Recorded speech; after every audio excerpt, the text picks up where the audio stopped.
Welcome to Los Angeles, California, and the NBA Desktop Celebrity Edition. Here's what happened.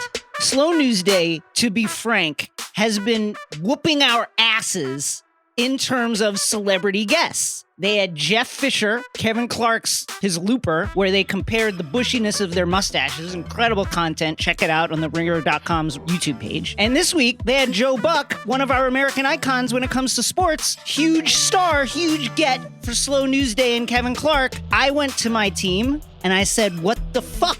Why are you fucking us like this? Jeff Fisher, every time I turn on the TV, he's on a fucking FanDuel commercial, and he's on Slow News Day. Who the fuck do we have? Kevin O'Connor? This is bullshit. Get us somebody real. The team got the message, and they fucking delivered today, folks. You're in for a treat. Let's go to the shocking Game 7 outcome between the victorious Denver Nuggets and the once mighty LA Clippers. That's right, folks. Nugs beat the Clips. Down 3-1 in the series, the second time they've been down 3-1 in this very bubble. And what happens? The Clips just collapsed, folks. I don't know what to say about it. The Nugs made a huge run with Jokic on the bench, and that's when I knew it was over. The Clippers, the entire organization from top to bottom, Steve Ballmer on down to the guy who parks the cars. They should be ashamed of what happened out there. Here's Doc Rivers. He's a good coach, he's a great man, and he's a great leader of men.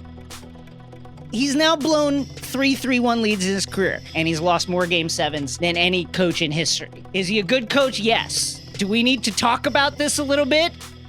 And then he said this. Doc Rivers said he felt multiple Clipper players missing time outside the bubble hurt the team's continuity and conditioning. He said several players were visibly gassed in Game 7, which isn't usually the case under normal circumstances. What? Can we get these guys on a Peloton, Doc? Get them on a treadmill? Have them run in place? Also, you can't pull that shit against Jokic. That's the other thing. How are you going to talk about conditioning when the best player on the other team, how to say this guy, it looks like the Michelin Man out there. He can't run, and he's like, I can't run, and guess what? I'm gonna tell you I can't run because it's obvious. That's their best guy. Why are you tired? Jokic is just strolling up the court. Why are you tired? Anyway, guess who else had fun with it? The backcourt of the Blazers, CJ McCollum and Dame Lillard, had a lot of fun. They, of course, have been in an active back and forth with members of the Clippers for a while. Remember, Dame hit the shot that basically broke up the Oklahoma City Thunder. He hit it on Paul George, and Paul George said after, that's a bad shot to me. Anyway, here's Paul George hitting the side of the backboard. Man, imagine this happening in Staples.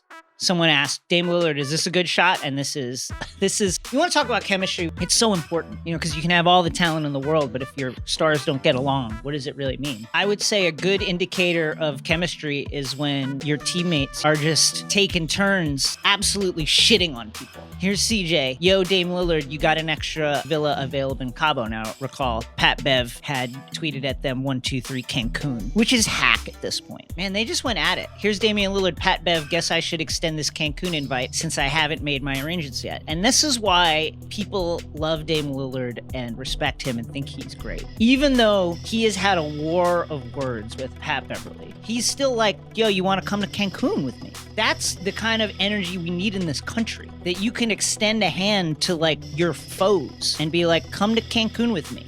We can room together, or at least get a suite, and we can share the common area. That's why Dame Lillard is an icon. Should we go to Tom? Now to talk about the Clippers' loss, and Pat Bev in particular. Ladies and gentlemen, one of the biggest stars in the world, Tom Cruise. Hey, it's Tom Cruise, the greatest movie star in the biz, actually, in existence. I'm a living legend. Talk to me, Pat Bev. Talk to me. I just came back from flying my private jet inverted as I buzz a tower to tell you that I feel the need to wish you safe travels to Cancun. Time of your life, huh, kid? Woo! Tom, be careful. Jesus Christ. Help me help you to keep calm and cruise on and not worry about the fate of Nicholas Stock when you're trying to relax on vacation, okay? There is no profit in worry. I mean, do you have any advice for Pat Bev? Look, sometimes you can be up 3-1, but life works in mysterious ways. We are in this together, Pat. Fates intertwined, cosmic coincidence. You are appreciated to oblivion and back, to the danger zone and beyond, to the edge of tomorrow. Tom, you have anything to plug? Oh, and don't forget to check out Top Gun Maverick in theaters next June. You can be my wingman anytime.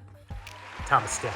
He crushed it. Fave blocks. He bammed him. Working against Butler, got downhill, couldn't punch it. Bam says, get it out of here. I love it. I love it when the Celtics lose. I really do. I never thought I would be rooting for the Heat, but here we are. Heat wave. It's on. That looks like it really hurt. Is the wrist like bent all the way back? I don't think I can bend my wrist that far back. Knife it. ESPN, if I don't see Steve Javie twice a game, I'm gonna come to your fucking house and I'm gonna kill you. I need it. What is Steve Javie's move? He has one move, right? It's like a guy who can only go right, like Clyde Drexler. But boy, can they go right. What is Steve Javie's one move? He'll come out and he just will describe shit, describe the play until the call is actually made, and then he'll say that was the right call. Let's listen to it. I wonder, did he hit the ball first and then hit his hand, and does that mean it's a block? Steve, what's your interpretation of this? Yeah, Doris, you have a good point there. He always says that too. You got a good point there. That kills time.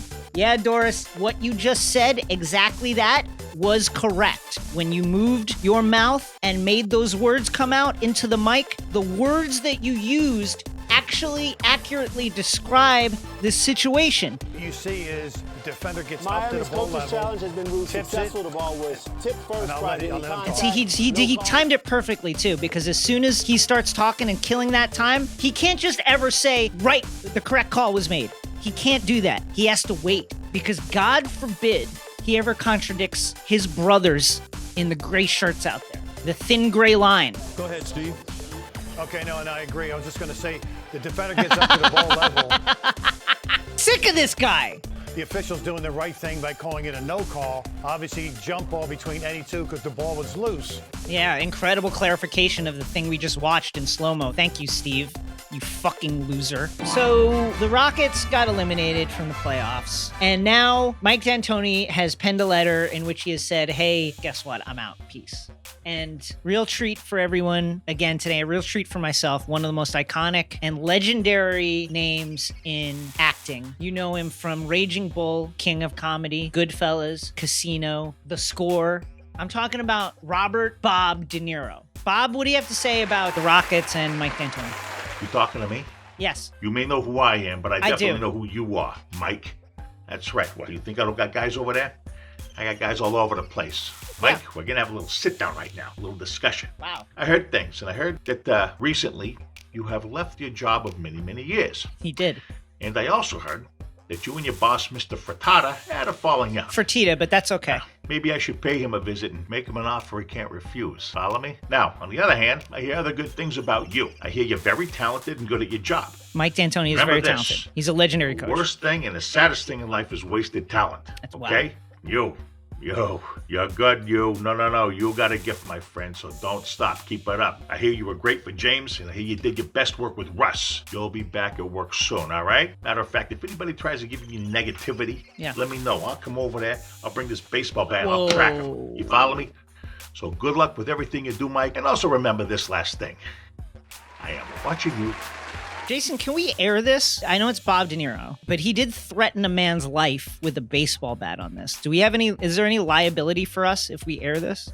I think if we just say we don't condone any of that. Okay. NBA Desktop does not condone in any way baseball bat attacks on people for any reason. I'm a little shocked at that. That didn't go the way I thought. Oh, here's Braun's hotel room.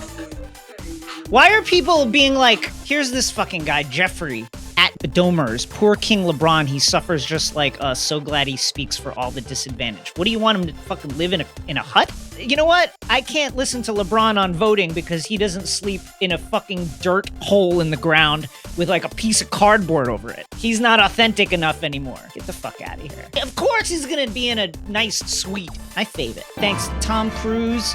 And thanks to Robert De Niro, two legends of the screen, for joining us. Don't forget, watch The Irishman on Netflix and Top Gun Maverick in theaters as soon as the deadly virus clears from the air. This has been NBA Desktop live from Los Angeles, California.